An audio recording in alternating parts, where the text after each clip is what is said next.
Welcome back to the podcast. I'm Lewis Hatchett, and in this episode, I'm going to be talking about how you can reframe your negative self-talk. So if you find yourself beating yourself up, overthinking, catastrophizing, constantly talking in a negative inner critic space, then this is going to be an episode for you and how you can reframe it into a much more positive, affirmation-based place.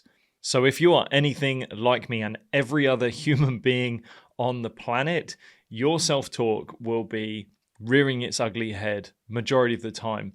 Studies have found that 90% of our self-talk is negative. Even on young children, it is found that you need to say 30 positive things in order to overcome one negative criticism, whether that is self-inflicted or other-inflicted. So this whole episode is going to be about realizing where you're finding your self-talk, what it potentially sounds like, what are the common forms of your negative self-talk, and then how are we going to reframe it, some ideas around how you reframe it into a more positive-based place. But if there is anything that I could advise coming out of this episode, that is to be aware of what that negative self-talk is, to just simply build the awareness of where your negative self-talk comes from. As soon as we can do that, we can recognize where we're being harsh on ourselves, where we're being overcritical, and we take a lot of the emotion, a lot of the power out of our negative self-talk. And that's the ultimate goal, is just being able to strip away its power, recognize how ridiculous sometimes it is, and whether it's truthful, whether it's meaningful, whether it's actually got some clout behind it. Can I use it? Is there something that I can actually maybe put into action? Maybe I'm not recognizing something in my life that's creating this negative self-talk, or is it just completely fabricated? It has no realistic basis in my life, and I'm just allowing this negative story in my head to just continuously go over and over again. So what are some of the common types of negative self-talk? We're just so harsh on ourselves, but it turns up in many different forms. It might be that you're polarizing. You might have this all or nothing form of thinking. You just view things as black or white without any gray area within it. Maybe it's overgeneralization, drawing wide-ranging conclusions based on just one single event. It might be things like imperatives, saying things like you should or you must. And I'll get to that actually at the end of the podcast, towards the end of the podcast, because I think that one is a really important one, the language that we're using. Maybe you're just catastrophizing, you're blowing everything out of proportion, or labeling or mislabeling yourself and others. There's blaming, there's mental filtering, this idea of choosing to remember only the bad parts of a situation. And I'll talk about that as well. There's so many different forms. You could go into fortune telling, predicting situations that are going to come out. Mind reading, assuming you know exactly what someone else is thinking or feeling. Sometimes our negative stories we tell ourselves are based off the assumption of what someone else is thinking. We don't actually know. We're trying to mind read this person. The inability to be wrong. Maybe you find that you don't want to have this feeling of being wrong. Your ego is wrestling with it, and you will say everything that outweighs the logic and the evidence so that you stay being right, even if it means it being negative. These fallacies of control, fairness, and change. The idea of a control fallacy, that you don't have any control, or perhaps you have absolute control and you're annoyed at yourself because you're not doing anything about it. A fairness and analyzing the fairness of a situation, whether it's just or unjust. Change, projecting your needs and desires onto a world around you. So with all of these ways in which we can be negative to ourselves, look at how it's turning up in your life. How is my negative self-talk turning up? What is it saying? What is the format that it's coming out in? Because as soon as you recognize what it commonly comes out, and there's all of those that I've listed, and there's still more, there's going to be ways in which your self-talk most often rears its head. It could be that you catastrophize everything. Oh my God, if this is going to happen, this is going to cause this cascade of events, and I'm going to be in this terrible place by the end of it.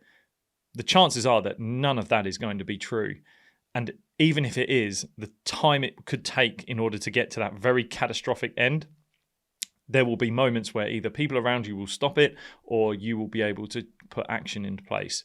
Just as an example, I think the one that stands out for me is the element of control, the idea of not feeling in control or being so in control and being annoyed at yourself for not actually doing anything.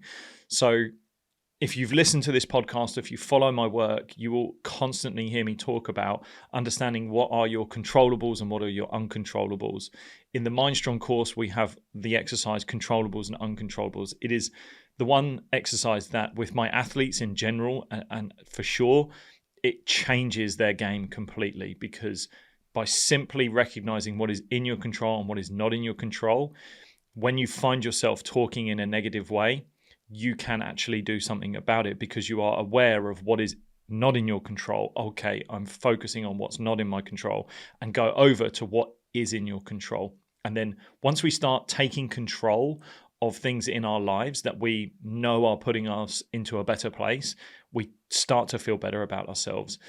Even if it's small actions, like really, really small actions, you just know that when you put your head on the pillow at night, I have done something better for myself because I'm totally in control, or I feel a sense of control. And with that sense of control, with that feeling better about yourself, your self-worth, your self-pride starts to increase, and we can start to turn up from a much more positive, affirmation-based place. So I think that one is really important for understanding these. Is the thing that I'm constantly ruminating over in my mind. Is it in my control or is it not in my control? The other one that really stood out for me was labeling yourself as negative or others as negative and the situation as negative. This really falls into a practice that you can do with meditation.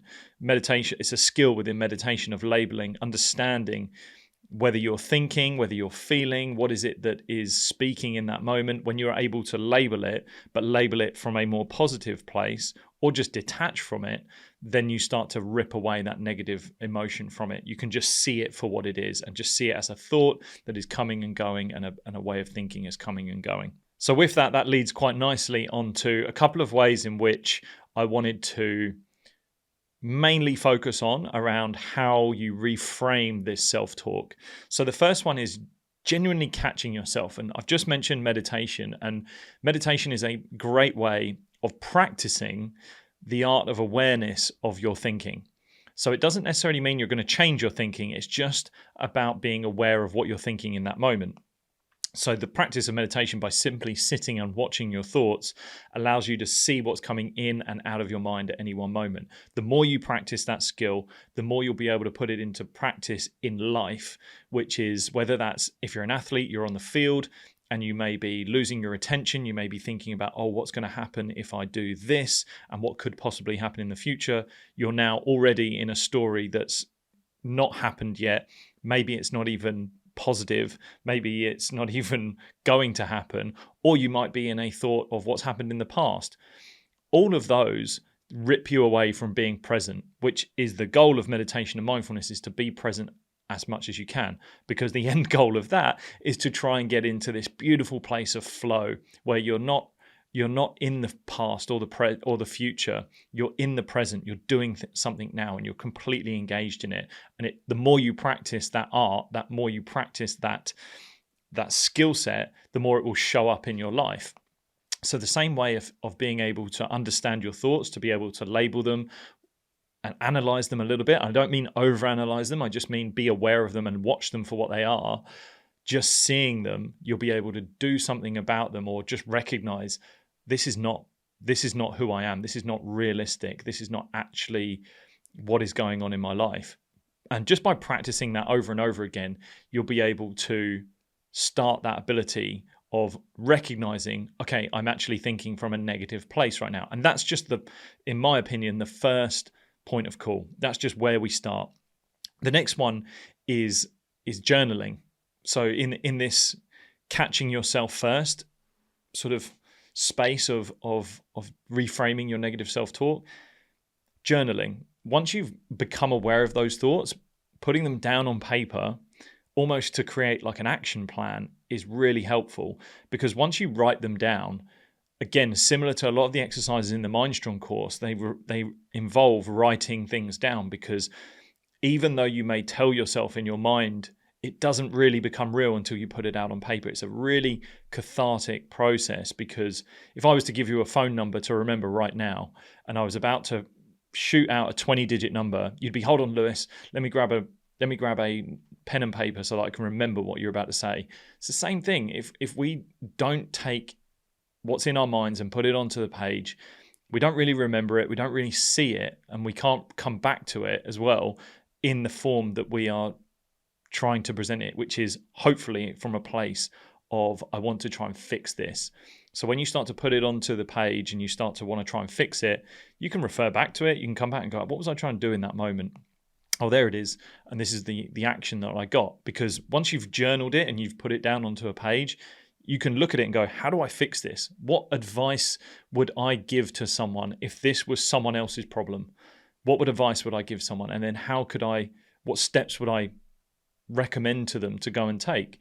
And once you start to do that, you end up with a bit of a plan, you end up with a bit of an idea. It might be, I'm going to tell myself this, I'm going to choose a mantra. And again, in the Mindstrong course, we use Mindstrong mantras, a confidence mantra, a performance mantra, if you will, of being able to use it so that it triggers your mind to remind yourself of how to speak positively.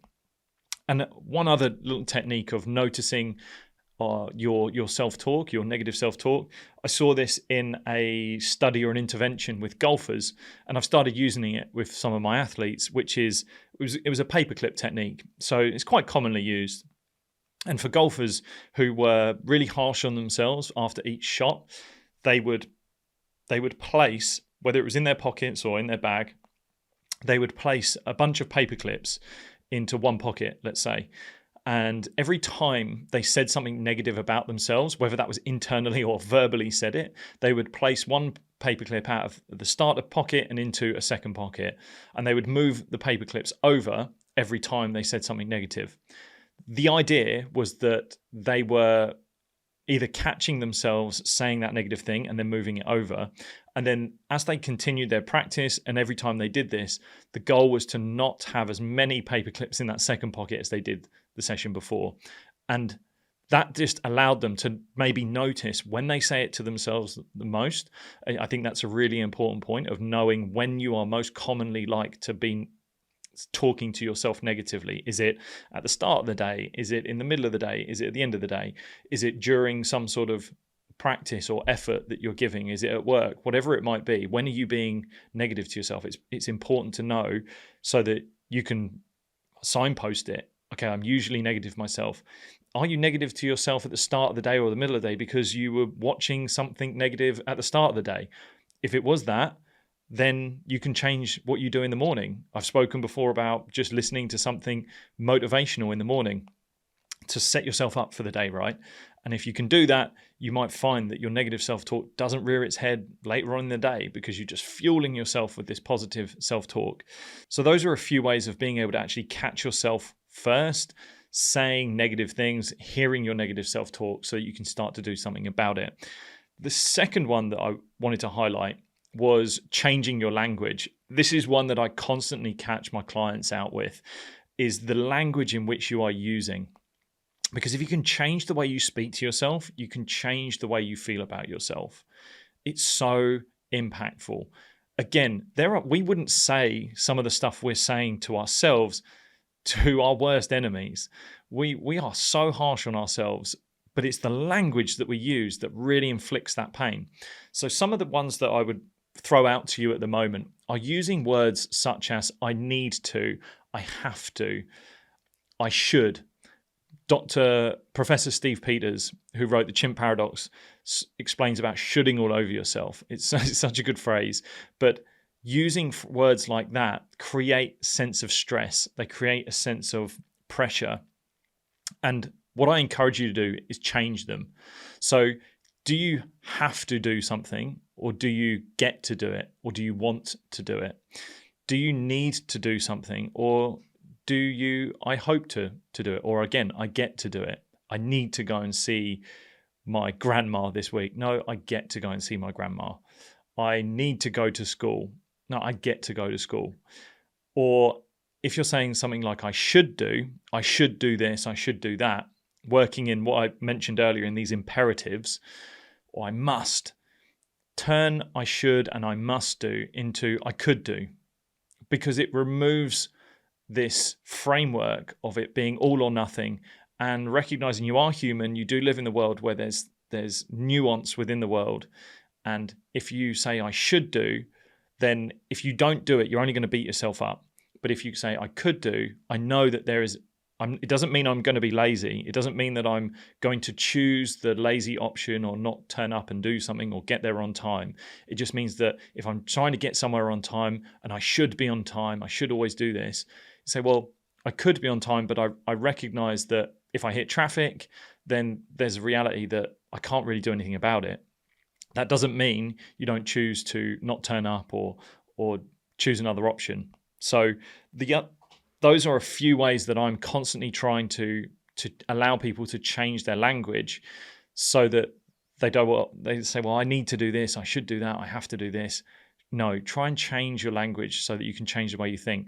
One more that I would actually add into that is using the word and instead of but. When people use the word but, look out for it. Because what you'll find is people will say something, and then if they say but, whatever they're about to say next is really what they think. It could be, hey, I met up with Jim, he's a great guy, but okay, now I know. Once they've said but, they're about to tell me what they really think.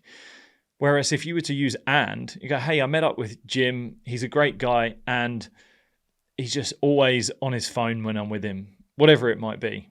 Now, my mate Jim, this is not about you, just to give you a shout out. But no, changing the words there from but to and, again, it takes away this negative talk that we're about to say. And the other thing as well is trying to catch yourself. Are you speaking negatively of others as well? Do you find yourself speaking negatively of others? Do you find yourself judging others? My favorite quote from Ted Lasso, quoting Walt Whitman, be curious, not judgmental.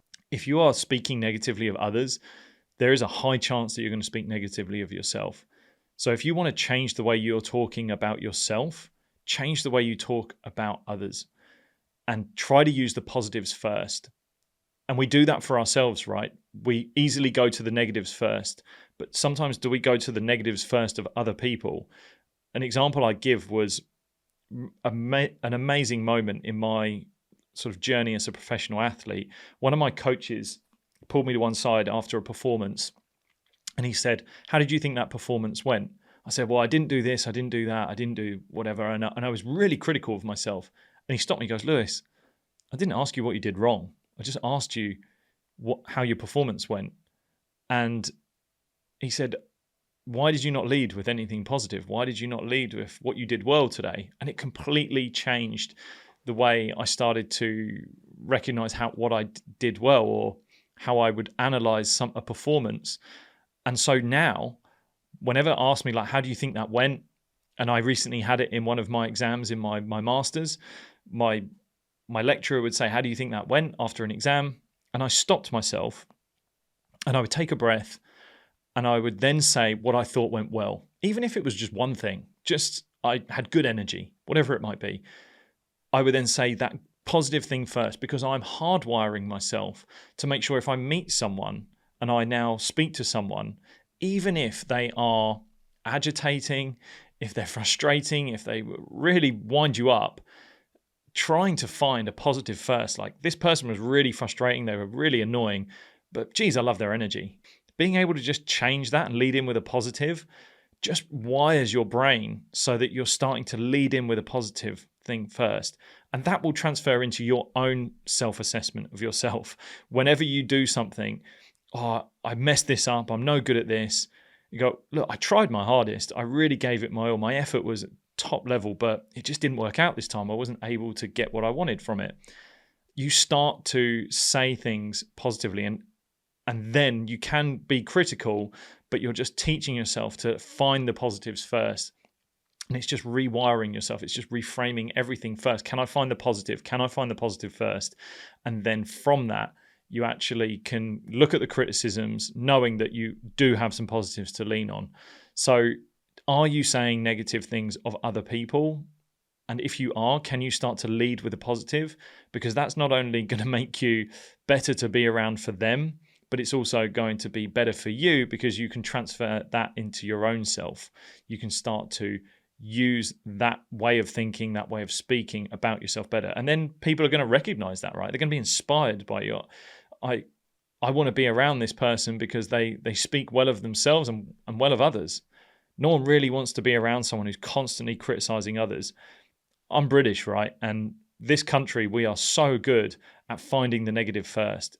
It's something that I really struggle with and I really don't enjoy. So when I'm around people that I find are being judgmental or criticizing, I just am so aware of it and I'm just listening to it, just thinking, can you just be positive first before you say this criticism? Just say something that you really like about them, even if it is just in their demeanor and how they go about things, and you can respect that, right? So with that, speaking of others, being around others, the last little tip that I would give is what you surround yourself with. So are you surrounding yourself with people or communities or social media or news that is negative? If you are, take a break from it. Now, people, it may be a lot harder. You may be part of friendship groups and obviously that's a little bit harder to navigate, but something as simple as not listening to the news, not unfollowing certain accounts on social media, that is genuinely actionable, that you can start to change the way you're thinking about yourself because you're changing the environment that you're in and the positivity levels that you're around online. So in the morning, are you listening to the news and all the bad news that's coming in? And if there is something that's really pressing in world affairs, I'm sure you'll find out. You'll be told about it if it really is important. So you can turn that news off. You don't need to listen to it. There's social media accounts, you can unfollow them and start following more positive based ones. I spoke before about in the mornings, if you're going to listen to something or if you're going to consume some form of content, make sure it's motivational. Put on a motivational video, a podcast that is really inspiring for you. It might be something you listen to over and over again, but listen to it so that you start to wire yourself for positivity in the day rather than negativity. You might find that your negativity thinking comes up during the middle of the day or in the evening, but that could be because you've been consuming negative media or social media in the morning. Try and change how you feel later in the day and knowing when your negative thinking is hitting by recognizing, okay, is it happening at the start of the day? Am I consuming something negative at the start of the day and then it seems to be having an impact on the rest of my day? Okay, I'm going to change it at the start of my day. I'm going to make sure I listen to something positive at the start of the day. And once you start noticing when that negative self-talk hits, you can start changing it. You can start using some of these ways of doing it. But changing that media that you're consuming is super important. And when you do that, especially before you go into bed, right? Before you go to bed, make sure Mo Gaudat spoke about he watches social media before he goes to bed, but he watches Michael McIntyre because he wants to fall asleep with the last thing his brain was doing was laughing and being around comedy. I thought that was brilliant. It was almost like he was telling people it's okay to be on your phone, but just make sure that you are listening to something good. Now, I don't know about like the blue light and the neurochemistry in it of being able to get a good night's sleep, but I thought the concept was quite nice in being able to listen to something and watch something that was funny before you go to bed to put you in a good mood. So yeah, is the environment you're in creating a positive change? That's why I created the Mindstrong community, right? I created that because I wanted to create a space where people could engage with content that was motivational, inspiring, that improved their confidence, their resilience, and their perspective through recommended content, through organic content that I can create on there, through the mindset masterclasses that we're hosting on a monthly basis. I wanted to do that Because if I was trying to consume positive content on YouTube or Instagram or maybe even TikTok, the algorithms are built to throw you different pieces of content which might trigger that negative thinking. So I wanted to create an environment that didn't just put you in an echo chamber. I don't want to put you in an echo chamber and make you think that the world is sunshine and rainbows, because life is difficult, the world is hard, and you do need to be resilient to changes in the world or to failings in the world. So we wanted to create content in there that allows you to build that part of yourself, but also parts that make you feel good and motivate you, build confidence and perspective in your life. And in our community, the Mindstrong community, we have control over that. We can choose to bring in content that is positive, that is inspiring, that is motivational to make you a better person, rather than throwing in random bits of content that are pushed by an algorithm. So that was really important to me, and that's why the community exists. So if you haven't checked it out, then you can head over to lewishatchett.com/community and join us over there. But that is everything that I've got for you in this episode. So just a little bit of a recap. Make sure if you are going to reframe these forms of negative self-talk, is recognize what is that negative self-talk look like for you in those different formats. When is it rearing its ugly head? And then start to catch yourself first. Catch yourself listening to that self-talk, using things like meditation, journaling, that paperclip technique that I use. It doesn't have to be paperclips, it can be something else, right? But just catching yourself saying these negative phrases, this negative self-talk rearing its ugly head, and then start to change your language, changing the language you're using, catching that language that you're using, and choosing to use more positive-based language, choosing to talk about others in a more positive way so that you talk about yourself in a more positive way, and then surround yourself with as much positivity, whether it's the content you're consuming, the media that you're consuming, and making sure, is this inspiring me? Is this motivating me? Is this making me think positively of the world? Because ultimately, out of all of this, we know that it's not about getting rid of negative self-talk. It's going to turn up. It's just noticing when it is, and then having an action to not be so consumed by it, to be overawed by it, and not feeling like you don't have a way out or a way of doing something about it. You can actually see it, recognize it, accept it, and then do something about it. That's the goal. So hopefully this episode has given you some thoughts, some ideas of how you might be able to do that. Let me know over on social media, at Lewis Hatchett on Instagram, whether that's sending me an email via my website, lewishatchett.com. I'd love to hear which one of these works best for you. And perhaps if you have any questions around your own negative self-talk, I'm always there to help people that are listening, that are consuming, that are taking on board these episodes and everything else. But thank you so much for joining me, and I will see you guys next time.